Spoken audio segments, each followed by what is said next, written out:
ఈ 16వ తారీఖు నుండి 31వ తారీఖు వరకు ద్వాదశ రాశుల్లో గ్రహ గమనాలను అనుసరిస్తూ ఎలా ఉండబోతుందో సవివరంగా సంపూర్ణంగా తెలుసుకుందాం.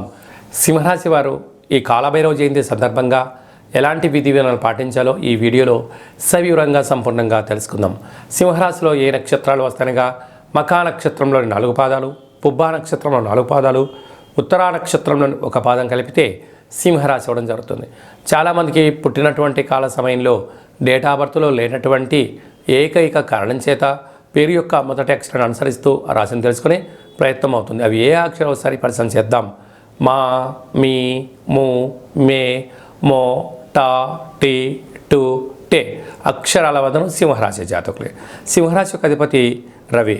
వీరికి ధనవాకు కుటుంబ స్థానంలో కేతు సంచారం చేయడం వలన వీరు ఏ పనులు చెయ్యాలన్నా సాధించాలన్నా దూర భవిష్యత్తుతో బ్రహ్మజ్ఞానంతో ఆలోచించగలిగినట్లయితే అద్భుతమైన దీర్ఘకాలికమైనటువంటి ధనాదాయం, స్థిర చరాస్తులు అంటే వ్యవసాయ తోటలు కానీ ఫండ్స్లు కానీ షేర్లలో కానీ దీర్ఘకాలిక కూర్చొని సంపాదించేటువంటి వాటిలో పెట్టుబడులు పెట్టగలిగినట్లయితే మీ యొక్క భవిష్యత్ కాలము చాలా మంచి కాలము అని చెప్పి గమనించాలి. తృతీయంలో శుక్రుడు స్వక్షేత్రకారకుడు అవ్వడం వలన తల్లిదండ్రులతో, అన్నదమ్ములతో, అక్కా చెల్లెలతో మానవ సంబంధాలుగా ఉండే ప్రయత్నం చేయండి.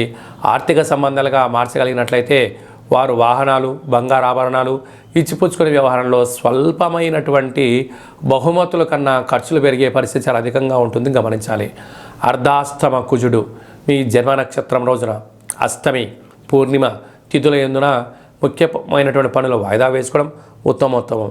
సంతాన స్థానంలో బుధాదిత్య రాజయోగం ఉండడం వలన నూతనంగా వివాహమైన వారికి సంతాన యోగం, పిల్లల యొక్క చదువులు, పిల్లల యొక్క అభివృద్ధి, పిల్లలకు సంబంధించినటువంటి ఏర్పాట్లు చేయడంలో అద్భుతమైన విజయం మీ సొంతం కాబోతుంది. పిల్లలు జీవితంలో స్థిరపరచాలని మీ కోరిక చిరకాల కోరిక నెరవేరబోతుందని చెప్పి గమనించాలి. సప్తమంలో శనిచర స్వామివారు స్వక్షేత్రకంగా ఉండడం వలన నూతనమైన గృహాలు, భవనాలు, క్రయ విక్రయాలు యోగదాయకం. ప్రేమికులకు మంచి కాలం. నూతనమైనటువంటి ఏదైనా పనులు ప్రారంభించాలనుకున్న వారికి బ్యాంకుల నుంచి కానీ ప్రైవేట్ ఫైనాన్స్ నుంచి డబ్బులు అందుతూ అద్భుతమైన విజయానికి మీ సొంతం కాబోతుంది. అష్టమంలో రాహు సంచార స్థితి ఉండడం వల్ల దయచేసి అప్పులు ఇవ్వద్దు, అప్పులు తెచ్చుకోవద్దు. ఈ రెండింటి వలన రాబోయే కాలంలో ప్రమాదం పొంచి ఉంది, తస్మాత్ జాగ్రత్త. భాగ్యస్థానంలో దేవగురు బృహస్పతి సంచారం చేయడం వలన భార్యాభర్తలు, పార్ట్నర్షిప్ వ్యవహారాలు, సభలయందు, సమావేశాల యందు సమన్వయం చాలా అవసరం.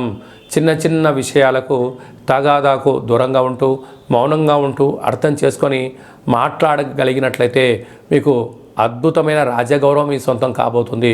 ప్రభుత్వ ఉద్యోగస్తులకు, ప్రైవేట్ సెక్టార్లో ఉండబడిన వారందరికీ, వ్యవసాయ సోదరీమణులకు, గృహ భవన నిర్మాణ కార్యక్రమాల వారందరికీ కూడా, చేతి వృత్తుల వారికి, వ్యాపార రంగం వారికి చాలా మంచి కాలము అని చెప్పి గమనించాలి.